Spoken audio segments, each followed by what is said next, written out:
Live from the City of Angels here on Sunday morning. You know it, it's breaking box office on MMT. Straight to the numbers. We called this, guys, when we did our summer movie draft way back in May. I said that Twisters was going to be a huge outperformer, and that's exactly what's happened here. We called it back on Thursday night. Again, all the way back to May. This film raised expectations with $80.5 million on the debut, straight to the Universal email.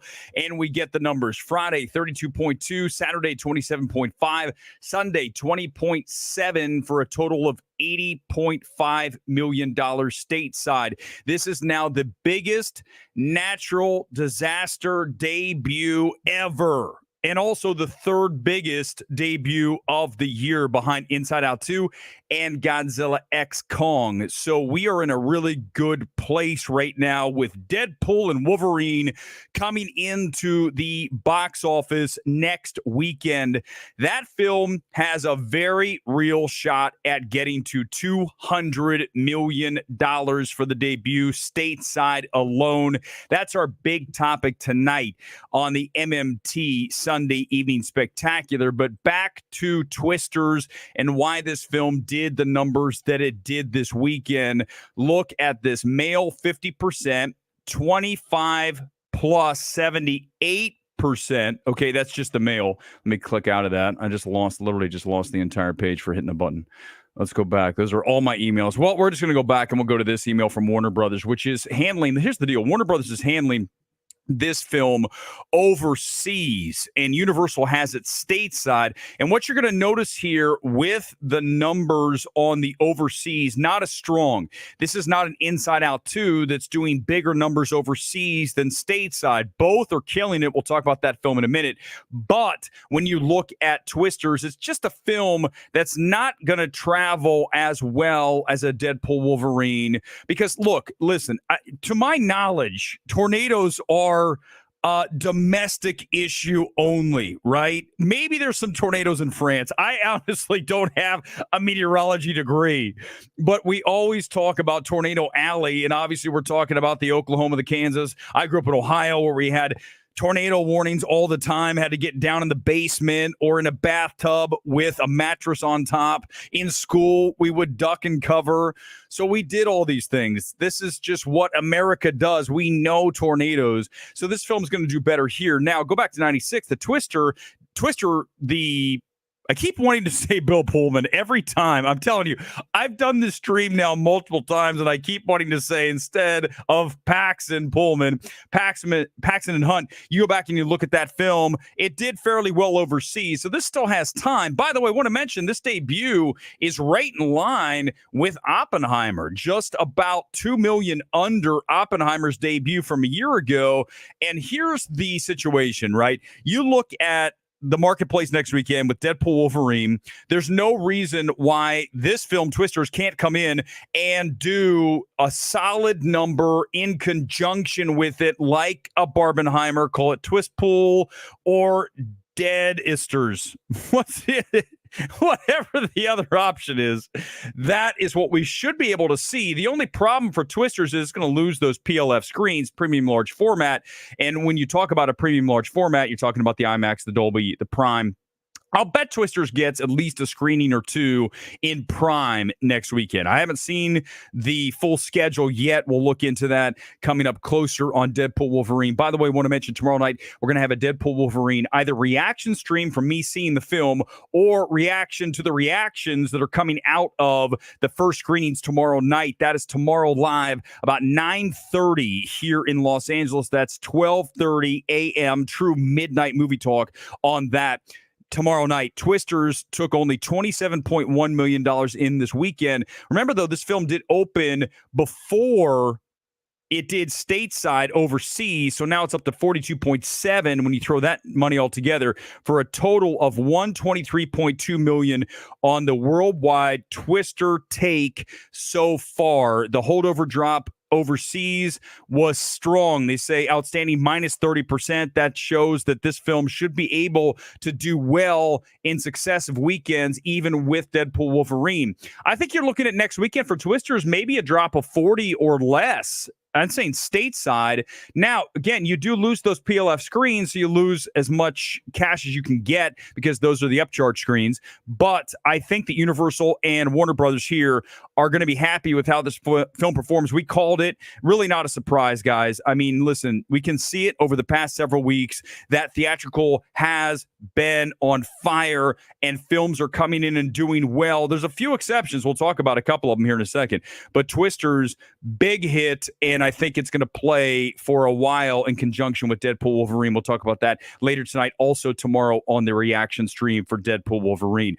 Inside Out 2 is this close, looky here, that close to taking out Frozen 2 as the number one animated film of all time. Now, according to Disney, Frozen 2 is the number one animated film of all time. That's the record. Everyone's saying Lion King 2019. They don't consider that animated, right? Look, animated. I know it is, but you know what I'm saying. Traditional animation. So it's Frozen 2 that we're looking at here. Here are the numbers latest on Inside Out 2. After 6 weekends, Inside Out 2 has grossed $1.443 billion. That is almost $600 million domestic. That'll happen tomorrow. And $847 million international. This is what we're talking about. Just mentioned Twisters under domestic. Here, you've got the international higher. So listen, Deadpool Wolverine's going to do the same thing. Guys, Deadpool Wolverine will be the biggest film of the year. It's going to beat Inside Out 2. There's no question. I don't care if it's R. It doesn't matter because we've had this discussion how many times here on MMT. Parents are going to take their kids to see Deadpool. Kids play violent video games. Kids watch horrific shit on television. I mean, this is not that big of a deal for parents to take their kids to a cultural phenomenon, which is exactly what this film's going to be. You just wait until you go to your local AMC, Regal, Cinemark, whatever you go. Wait and go next weekend. Go on Thursday night and just look at the crowds. It's going to look a little like Endgame. Maybe not as big, but it's going to look like Doctor Strange in the multiverse of terribleness. God, I had a better name. No, that's what I haven't said in so long.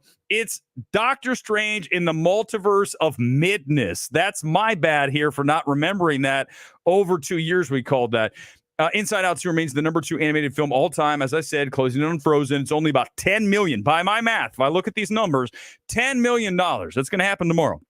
Highest grossing Pixar film of all time globally. This weekend saw Inside Out 2 pass Avengers Age of Ultron to become the 15th biggest film all time globally. It'll pass Barbie tomorrow. That'll make it number 14. Still hasn't opened in Japan. Domestically, a couple highlights here. Inside Out 2, the number 15 industry film of all time. Number 2 animated film of all time domestically. But by the way, domestically, it's Incredibles 2 that's the biggest, but worldwide, it's Frozen 2. Important to note here, we're talking about, obviously, domestic stateside and worldwide global. So there's two different things we're discussing whenever we talk about box office. Obviously, it all comes together to make the pot of cash for the studio.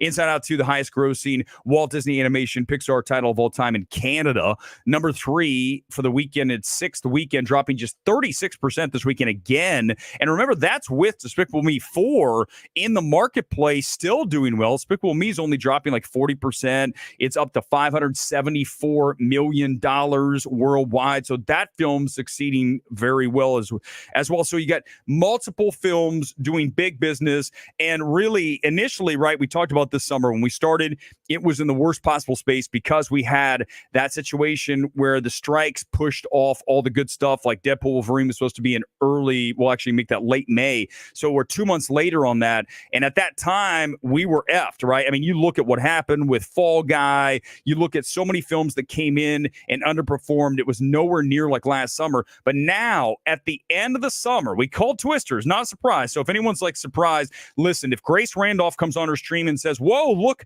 we said it was going to outperform. We were a little under. This is even better than I expected. But a lot of people are like, it's 50. No. I had it closer to 70. So just remember, the people who are dumb thought this film was going to be at 50. Anyone who had an educated brain in what box office entails and where we are knows this film was going to do what it did. But Inside Out 2 is just a phenomenon, and Disney is going to come back roaring strong. I want to talk about this tonight. What are the anti-wokers going to say now? How are we going to spin this? Anti-woke brigade. How are we spinning this? Are we going to say, well, Pixar's not really Disney. It sort of is, but it's not. And then Deadpool Wolverine's not really. It's not woke. So, but you see, this is the problem. This is why we're not that channel. We're not, everything from Disney is woke, therefore it's terrible. Everything that changes a character's skin color is the worst thing ever made. That's not what we do. Never will be. Sorry about that. I really am, really heart struck that I am disappointing so many out there. Here we go. Fly Me to the Moon is at minus 65%. Guys, this film is going to be on Apple TV Plus in days. And that's really the wrong message. You can't give these films that look like you can watch them at home. I mean, listen, I saw Fly Me to the Moon. I like the film. It is the kind of film you can watch on streaming, okay? It doesn't need to be seen on a big screen. I always will say go see a movie on a big screen, but in this case, it's not a necessity. That said, you have to protect these films, and they're not going to protect it. They're going to throw it on streaming soon. Apple is to be praised for giving us these films in theaters as opposed to Netflix. Don't get me started. I'm not going to hammer Netflix today. Not going to happen, guys. I'm sort of just did, but not as much as I want to. So you look at Apple, congratulations for at least giving us the film, but really to make these films flourish, you have to give them a theatrical window that makes people say, well, hey, if I want to see this movie, I've got to go to the multiplex, or it's going to be 3 months, not 2 weeks. Now, as I say that, just quickly before we go into the top 10, I want to mention that doesn't mean that all of a sudden when you slap a window on it, Fly Me to the Moon is going to be making $50 million. Okay, no. What it means is you're training audiences that if they want to get in the conversation about a film that matters, and it's not Fly Me to the Moon, but let's say it's a Maxine that dropped again. Maxine, biggest disappointment of the year for me, by the way. We'll talk about that tonight. Biggest disappointing films of 2024. What were yours? Come into the comments tonight. Leave them here too. I can use some of them, and we'll talk about it. For me, it's Maxine. I mean, it's not even close. That film compared to X and Pearl, my God. Ty West, your stock just dropped, maybe more than half, like 60% drop on the stock on Ty West after Maxine. Let's go top 10, and we'll look at where we are. Twister's 80.5 million, almost 20,000 per, 19,300. Remember, whenever we have that number up near 20,000, that's a very strong opening, and that's what we have here with this film. So it's not just about number one and the total cash. It's that location average of 19.3. Despicable Me 4 down 45% now at 259 stateside, 574 international total global. Make that Inside Out 2 is at 596, going to be 600 tomorrow, minus 36, so it's holding better weekend to weekend. Despicable Me 4, but remember the numbers are smaller, so the hold should be better. The lower your film drops, the better your hold should be. Think about that. It's just basic math. So we have so many people like that. Bilge Ibiri. These people that don't know shit. They come in and act. They really don't know what they're talking about. And that's why we call them film frauds. They come in and go, well, the film only dropped 30%. Dude, it dropped from 4 million to 2.7 million. Do you understand that when you're already that low, that the percentage drop is not the number you're looking at? You're looking at how it did overall. These people don't get it. They spin numbers. We don't spin shit.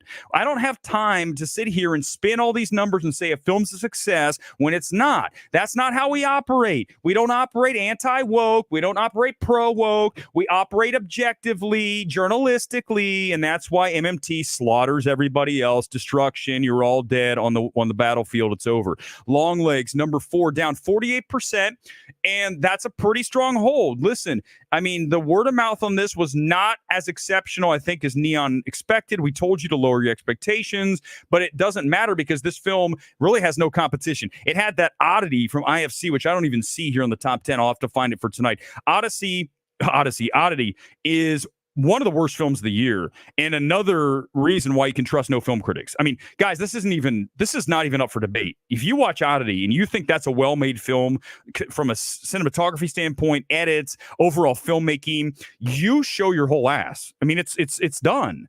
It's not a good film at any level. The acting is like, bargain basement TV show shit. This is bad, and that's why a film like this can still do numbers when you look at Longlegs, because Oddity sucks.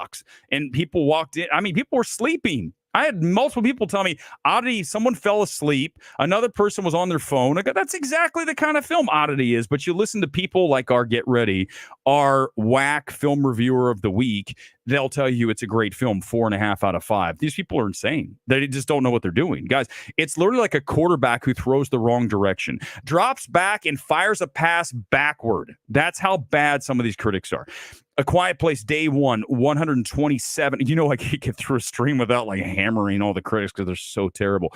$127 million stateside. Overseas, over 200 million. I don't know the exact number, but it's solid. The film's not great, guys. Quiet Place, day one. Menzel finally saw it, and he was texting me last night going, this film's not good. I told you it's not good. Why does no one bother listening to Weber? I mean, I only give you guys the gospel reality of these films. And then you come back and go, well, Quiet Place, day one wasn't that great. Oh, and Longlegs is overrated. Oh, and Twisters is okay. It's not very good. Oh, well, Weber. I'm right every time. Fly Me to the Moon, down 65%. Soon to be on Apple TV Plus. Bad Boys Ride or Die, 189 million domestic alone. Bad news. What the hell is bad news? I have no idea what bad NEWZ is. From distributor Moviegoers. How many screens was that on? Does it even have a number here? Locations 477. I don't even see that. $1 million. Maxine down another 60%. Damn, that film's dying. Baby, A24, you took a bullet, man. You took multiple bullets. It was like the other night when we showed you guys that Itchy and Scratchy episode. A24's against the wall, and moviegoers are Itchy, Tommy gunning Maxine into the wall with a cascade of bullets. MMT is so weird. That's why we love it. Bike Riders number 10, $21.2 million on the stateside number. All right, guys, we're back tonight. No comments this morning. I love you guys. If you came in, I've got to roll. Where do you think I'm going? I'm going to the beach, man. By the way, today's kit, FGR. We try to go green because the box office green. Forest Green Rovers today, live from the City of Angels. Back tonight talking about Deadpool Wolverine, which will be the biggest film of the summer, biggest opening, no question about it. How big will it be? And all of the elements that are making this film turn into the event of 2024. Again, that's coming up tonight, tomorrow night, the reaction stream, either my reaction or other reactions and me hammering other reactions. That's actually almost more entertaining than me giving you my evaluation. But either way, see you back here tonight, MMT Live from LA. Peace out.